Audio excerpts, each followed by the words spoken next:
Media మిత్రులందరికీ నమస్కారం. చరిత్ర సృష్టించాలన్నా చరిత్ర తిరిగి రాయాలన్నా అది కేవలం ఒక చంద్రబాబు నాయుడు గారితోనే సాధ్యం. 2014 నుంచి 19 మధ్యలో మీరు ఒకసారి చూస్తే ఆనాటి India's largest FDI investment in automotive sector కియాని తీసుకొచ్చారు. ఇప్పుడు ఆ చరిత్ర మళ్ళీ తిరిగి రాస్తున్నాం. India single largest FDI investment in history సుమారుగా $15 బిలియన్ వర్త్ గూగుల్ భారతదేశంలో పెట్టుబడి పెడుతుంది, ప్రత్యేకంగా ఆంధ్ర రాష్ట్రంలో పెట్టుబడి పెడుతుంది. ఇది Google's largest data centre out side of US, the largest data centre. ఇదేంటంటే అనేక దేశాలు కూడా వాళ్ళు ఇవాల్యుయేట్ చేశారు. మన దేశం పైన జీరో అయిన తర్వాత అనేక రాష్ట్రాలను ఇవాల్యుయేట్ చేసి ఆంధ్ర రాష్ట్రానికి వెళ్తేనే స్పీడ్ ఆఫ్ డూయింగ్ బిజినెస్ వల్ల మనం ఈ పెట్టుబడులు పెట్టగలుగుతాం, మనకి ఎలాంటి ఇబ్బందులు ఉన్నాయని వాళ్ళు గ్రహించి ఆంధ్ర రాష్ట్రానికి వాళ్ళు వస్తాం జరిగింది. ఇది కేవలం ఆంధ్ర రాష్ట్ర గెలుపు కాదు, భారతదేశం గెలిచింది. గతంలో ఎట్లయితే మైక్రోసాఫ్ట్ అనేది హైదరాబాద్ రూపురేఖలు మార్చిందో అది ఈ గూగుల్ పెట్టుబడి విశాఖపట్నం రూపురేఖలు మార్చిపోబోతుంది. ఇది కేవలం ఒక డేటా సెంటర్ గురించే కాదు, కేబుల్ ల్యాండింగ్ స్టేషన్ ఉంటుంది, రెన్యూబుల్ ఎనర్జీ ఉంటుంది, ఏఐకి సంబంధించిన అనేక కంపెనీలు కూడా విశాఖపట్నానికి వస్తాయి. కొన్ని రిపోర్ట్స్ కూడా మనం చూస్తే 25 టైమ్స్ మల్టిప్లయర్ ఎఫెక్ట్ ఉంటుంది ఈ పెట్టుబడుల వల్ల, 25 టైమ్స్. అలాంటి ఎకనామిక్ యాక్టివిటీ ఒక విశాఖపట్నంలోనే గూగుల్ చేయబోతుంది. ఈ ఒక్క పెట్టుబడి వల్ల మా అంచనా సుమారుగా 1,88,000 మందికి డైరెక్ట్గా ఇండైరెక్ట్గా ఉద్యోగాలు కల్పించగలుగుతాం. లోకల్ ఎకానమీలో సుమారుగా 48,000 కోట్ల 5 సంవత్సరాల ఇంపాక్ట్ ఉంటుంది ఒక లోకల్ ఎకానమీ మీద.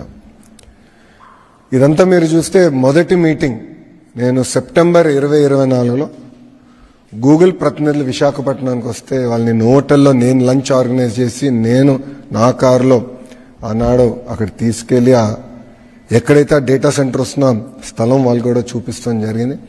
కరెక్ట్గా ఒక నెలలో తర్వాత నేను యుఎస్కి వెళ్ళా, మీ అందరూ తెలుసు, అక్కడ గూగుల్ క్లౌడ్ లీడర్షిప్ని కూడా నేను కలుస్తాం జరిగింది.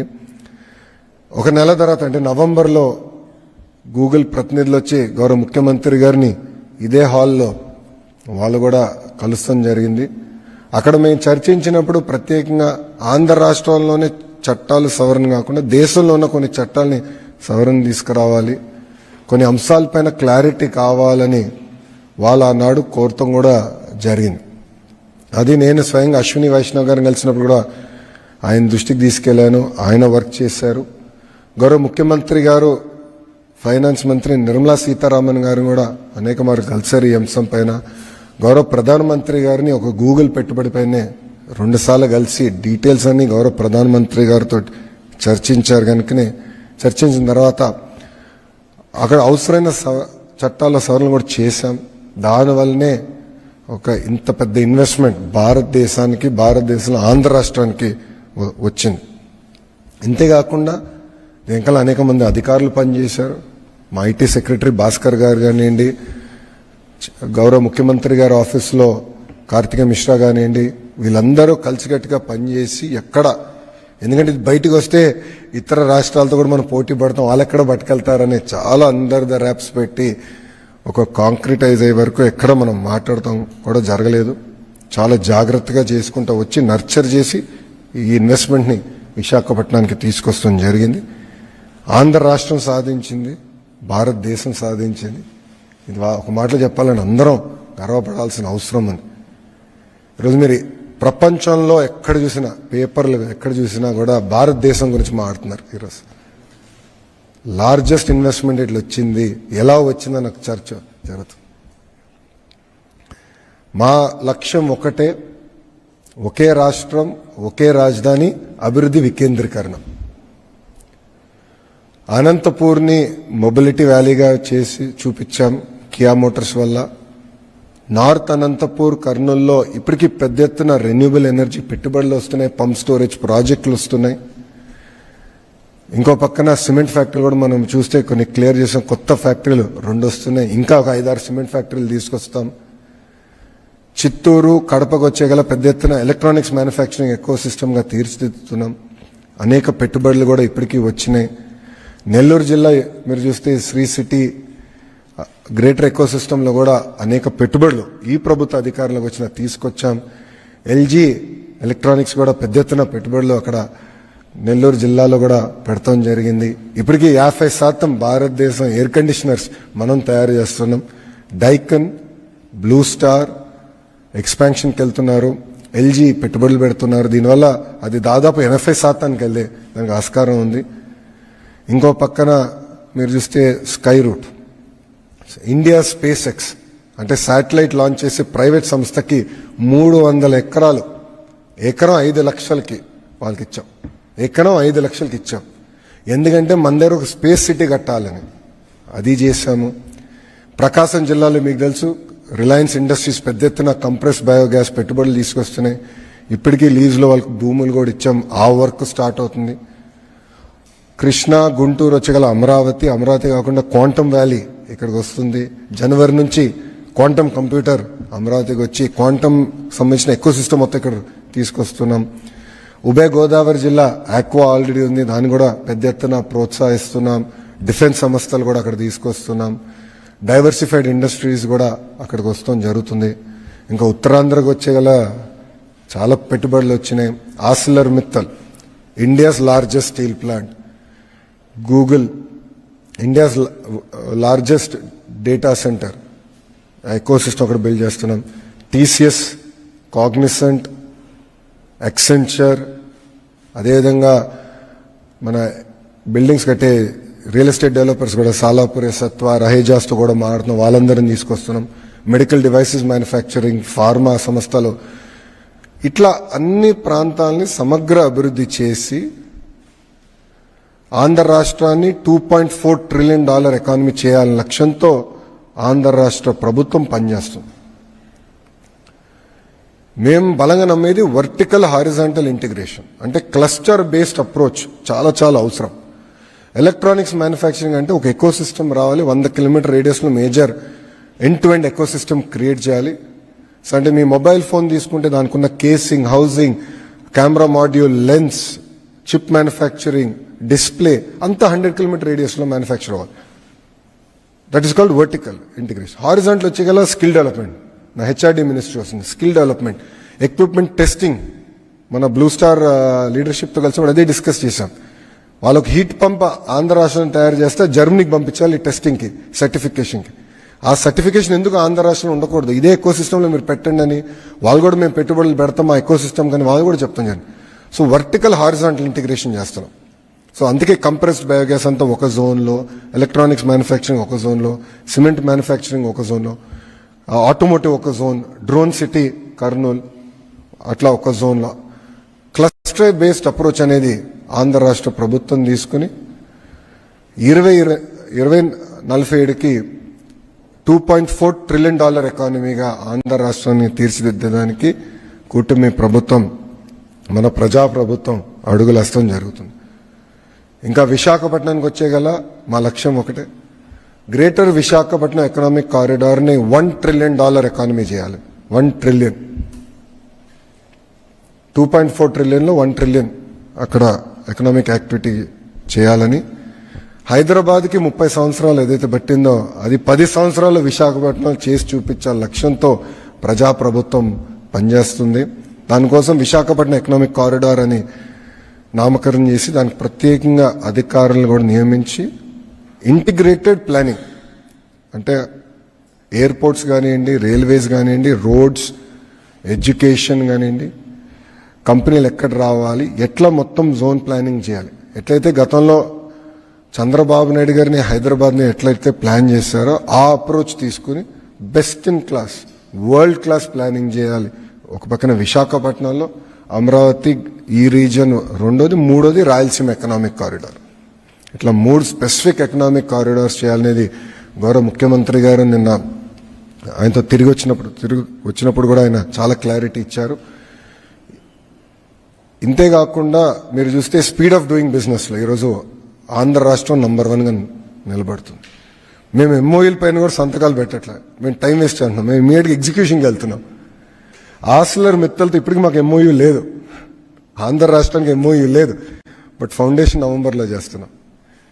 టీసీఎస్ కూడా ఎంఓయూ లేదు, but we're starting the centre in November. ఎంఓయూలు పిచ్చి కాదు, ఎగ్జిక్యూషన్ ఎగ్జిక్యూషన్ ఎగ్జిక్యూషన్ సింగిల్ ఫోకస్తో మేము పనిచేస్తున్నాం. చాలామంది గతంలో అడిగారు, డావోస్కి వెళ్ళారు, పక్క రాష్ట్రాలు ఎంఓయూలు చేశారు, మీరేం చేశారు? ఫాలోఅప్లు జరుగుతాయి.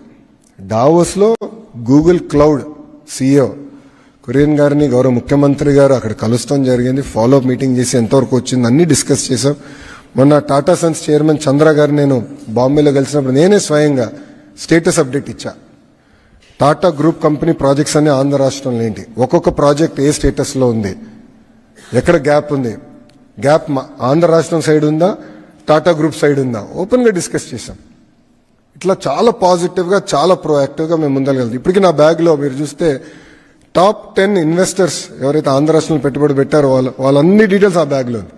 ఒక ఫోల్డర్ ఉంటుంది, రిలయన్స్ అవ్వచ్చు, టాటా అవ్వచ్చు, జిందాల్ అవ్వచ్చు, స్టేటస్ అప్డేట్ ఎవ్రీ వీక్ నా ఆఫీస్ నాకు అప్డేట్ ఇస్తుంది. ఆ ఫోల్డర్ నా బ్యాగ్లో ఇప్పటికీ ఉంది. సో ఎప్పుడైనా వాళ్ళు కలిసినా, ఎప్పుడైనా ఫోన్లో మాట్లాడినా బస్ ఇదిగోండి ఇది update, this is the status అని మేము చెప్తున్నాం.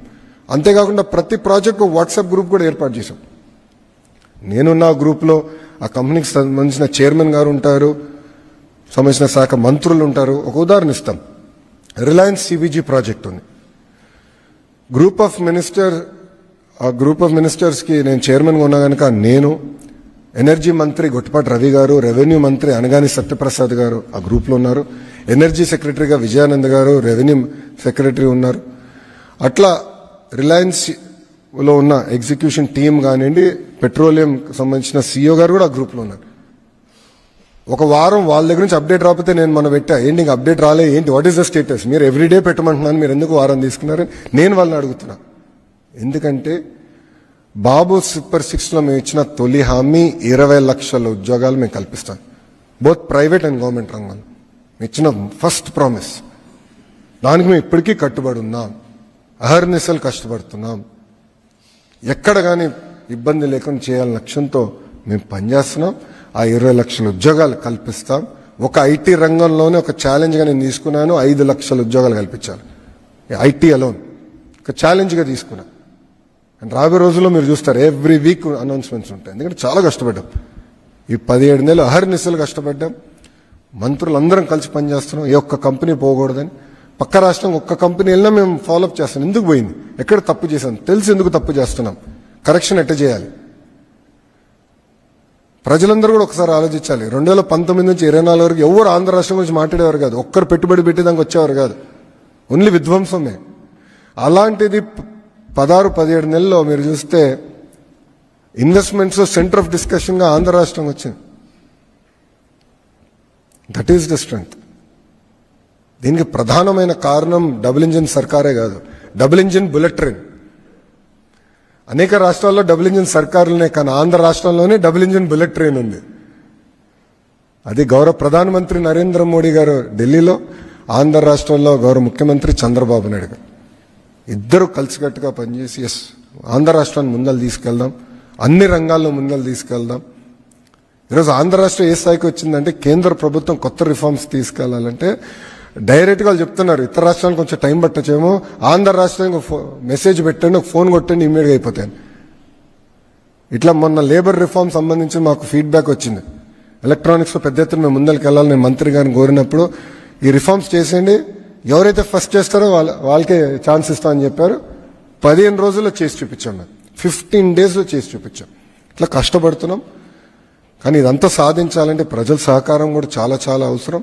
మనందరం కలిసికట్టుగా పనిచేయాలి, కలిసికట్టుగా ఆంధ్ర రాష్ట్రాన్ని అన్ని రంగాల్లో నంబర్ 1 చేయాలని ప్రజలు కూడా నేను కోరుకుంటూ, ఇప్పుడు మీడియా మిత్రులకి ఏమైనా ప్రశ్న ఉంటే దానికి సమాధానం చెప్పేదానికి సిద్ధం.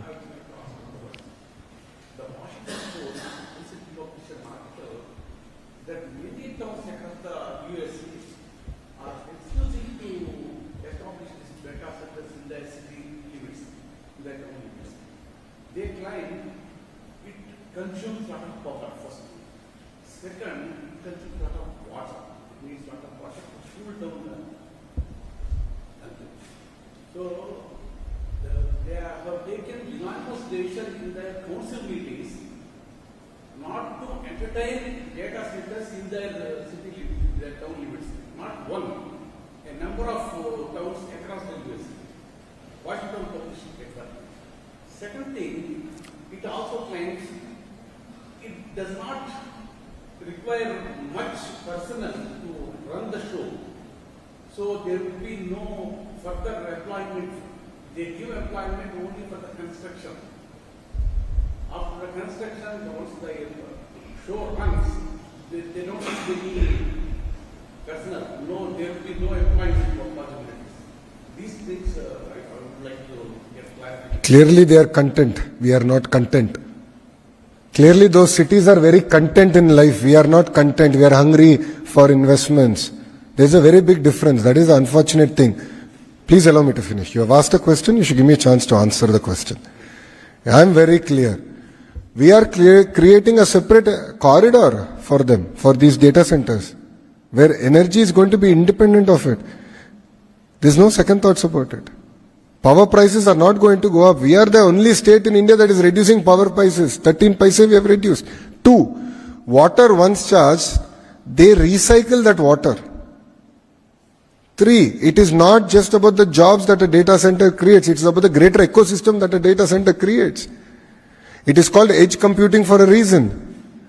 Lot of companies, lot of financial services companies want to be closer to these centers for the single reason that their computational speed every millisecond matters. So it's unfortunate that certain cities globally don't have the leadership vision to create a 25x multiplier. Because the AI is here. Either you embrace it or you get replaced. The two things that are going to happen. As a state, as a country, we have decided to embrace it. We have decided to train. It creates huge economy. I'll give an example of it. Entertainment industry. It is going to transform the entire entertainment sector. You know, masters like A.R. Rahmanji are working with companies like Google to look at how is this going to transform and how can we create next generational talent in this space. It is going to transform. There's no second thought about it. And a government which has vision, which has clarity to create a multiplier impact based on this, they will succeed. You know, a lot of people in the past who had no vision said, does computer give you food? A lot of critics made this, a lot of critics said if you sit in front of a computer, there'll be a lot of radiation and you will die. Okay, if Mr. Naidu did listen to them, then Hyderabad wouldn't be what it is today. So when you have certain people who don't understand the vision, who don't appreciate what it takes to create the multiplier impact, that's where, you have short-sighted leadership. Whilst in Andhra Pradesh, we have visionary leadership. On the flight back from Delhi to Amravati, the Honorable Chief Minister took a review meeting with CMO. As IT Minister, I was there. We had a review, clear direction on how do we create this 25x multiplier impact.